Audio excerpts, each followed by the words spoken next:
So the first time I ever did the class, I had heard about it from friends and everything, and it sounded very much up my alley. And I went and I started to go through the process. And there is a portion of the class where sound is encouraged.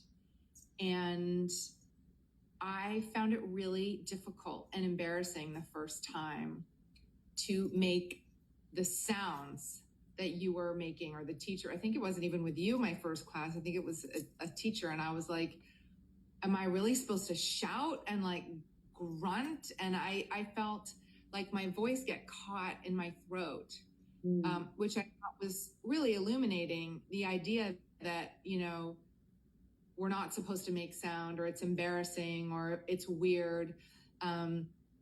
And then the second time I did it, I was like, okay, I'm just going to make all kinds of noise. And it was incredible how much deeper it took the practice, you know, to be able to just embrace making these weird sounds. Can you tell me a little bit about why sound is important in the practice, and why we should just go for it? And why do you think we're embarrassed to make sound, especially as women?